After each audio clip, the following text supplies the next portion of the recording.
নমস্কার, সবাই কেমন আছো বন্ধুরা? আশা করছি সবাই ভগবানের আশীর্বাদে খুব ভালো আছো। আমিও বেশ ভালোই আছি। চলে এলাম আরও একটা নতুন ভিডিও নিয়ে। এসডি সুমি ব্লগের পক্ষ থেকে তোমাদের আরও একটা নতুন ভিডিওর সাথে অনেক স্বাগত জানালাম। আমার নতুন পুরনো সমস্ত বন্ধুরা খুব ভালো থেকো, সুস্থ থেকো। আর আজকের ভিডিওটা পুরোটাই দেখতে থেকো, আশা করি খুব ভালো লাগবে। কারণ এরকম দৃশ্য অনেক দিনই দেখা যায় না। আজ অনেক দিন পরে এমন দৃশ্য দেখতে পাচ্ছি, তাই ভাবলাম তোমাদের সাথেও একটু সেটা শেয়ার করে নিই। কারণ আমি টুকটাক সবই কিছু তোমাদের সাথে শেয়ার করি, মাঝে মাঝে একটু অসুবিধা হয়ে যায়, কিন্তু তাও আমি চেষ্টা করি সব কিছু একটু ধরে রাখার জন্য, যে তোমাদের সাথে পরে হলেও কখনো সময় পেলে আমি শেয়ার করে দেব। তাই আজকের ভিডিওটা তোমাদের জন্য পুরোটাই দেখো, আশা করছি সব ভালো লাগবে। এই যে একটা আওয়াজটা কিন্তু অপূর্ব আওয়াজ। ভালো করে খেয়াল করে দেখেছো হয়তো, পায়ে কিন্তু উনি একটা কাঁসার ঘড়া ও থালার উপর দাঁড়িয়ে, মাথায় প্রদীপ চেয়েছিল, প্রদীপটা আমরা জোগাড় দিতে পারিনি, তাই এখানে বাতি জ্বালিয়ে সেটা নিয়ে নৃত্য করছে। আজকে হঠাৎই চলে গিয়েছিলাম বাপের বাড়ি, মানে আমার মা যেখানে থাকে, মায়ের বাড়ির একদম সামনে এখানটায় হরিনাম হচ্ছিল। তো রাতে আমার খুব ইচ্ছা করছিল রাস দেখবো। আশা করি তোমরা এতক্ষণে বুঝেই গেছো, এটা হচ্ছে রাসলীলা। তো পৃথিবীর সবথেকে সর্বশ্রেষ্ঠ লীলা হচ্ছে এই রাসলীলা। তা রাসলীলার আগে কোনো লীলা নেই, আমরা সবাই জানি এটা মহাপ্রভুর সবথেকে বড় লীলা। তো এই লীলা আস্বাদন করা আমাদের কাছে ভাগ্যের ব্যাপার, কারণ এই লীলা তো আমরা তখন আস্বাদন করতে পারিনি, এই অন্যের মাধ্যমে যারাই মানে এগুলো উপস্থাপন করেন আমাদের মাঝে, তাদের মাধ্যমেই কিন্তু আমরা এই লীলাগুলো দর্শন করে থাকি। এখানটায় অদ্ভুতভাবে নাচটা হঠাৎই ইনি নাচছিলেন, আমি কিন্তু প্রথম থেকে কোনো ভিডিওই করিনি, তো ভাবলাম এই কিছুটা দৃশ্য তোমাদের সাথে আমি তুলে ধরি। তো প্রথমেই দেখলে ঘোড়ার উপর থালা দিয়ে নাচলো, মাথায় বাতি রেখে।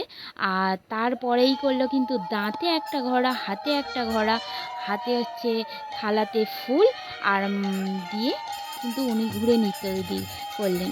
এবার বাজাচ্ছে খোল প্রদর্শন করছেন। আর মানে এটা হচ্ছে কিন্তু রাধারানীর নাচ। যখন রাধারানী ও শ্যামের মধ্যে নৃত্য প্রতিযোগিতা হয়েছিল, সেই নৃত্য প্রতিযোগিতার কিছুটা অংশ উনি তুলে ধরছেন আমাদের সামনে, আর আমিও তোমাদের সামনে সেটাই তুলে ধরার চেষ্টা করছি। কারণ আমার বিষয়টা ভালো লাগলো, তাই ভাবলাম তোমাদেরও ভালো লাগবে, তাই আমি এটা তুলে ধরলাম।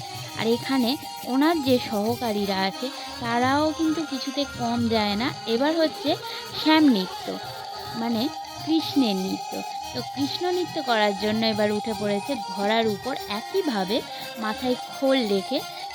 হয়তো তখন শ্যাম এইভাবে নৃত্য করেনি, কিন্তু আমাদের মনোরঞ্জনের জন্য ওনারা কিন্তু এইভাবেই নৃত্য করছিল, যেটা আমার খুবই ভালো লেগেছে।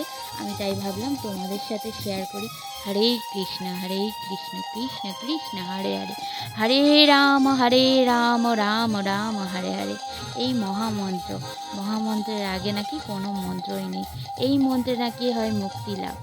এতই কিছু কথা আছে। যাই হোক, আমার কিন্তু বেশ ভালো লাগে হরিনাম শুনতে ও দেখতে। তো এই রাত জেগে আমি চলে এসেছি, আমি আর মা এসেছি, দুইজনে বসে আছি। আর আশপাশে তো সবাই পরিচিত, কোনো অসুবিধা নেই, সবার মাঝে খুব আনন্দ করে দেখছিলাম। আর আরেকটু ভিডিওটা একটু হয়তো বড় হয়ে গেছে, একটু ধৈর্য ধরে দেখো, তোমরা কিন্তু অনেক কিছু দেখতে পাবে, তাই বলছি একটু ধৈর্য ধরে দেখো। ইনি কিন্তু অদ্ভুতভাবে খোল নৃত্য করছিল, যেটা মানে সত্যি একটু লাগছিল। এখানটায় দেখো চামচ আর বল দিয়ে প্রদর্শন করছে। মানে মুখে যে আমরা ছোটোবেলায় খেলেছি, কারা কারা খেলেছো এই খেলাটা কমেন্টে কিন্তু জানিও তো। যে চামচগুলি বলে নাম ছিল, স্কুলে বা কোথাও ক্রীড়া প্রতিযোগিতা হলে আমাদের এই খেলাটা কিন্তু দিত খুব। উনি সেইটার আদলে চামচের উপর একটা বল দিয়ে আর খোলটাকে পুরো ব্যালেন্সে ছেড়ে দিয়ে খুব সুন্দর করে নৃত্য করছিল। দেখছো, এর পরস্পর একটা একটা করে আশ্চর্য জিনিস করছিল, তাই ভাবলাম তোমাদের সাথে একটু শেয়ার করি।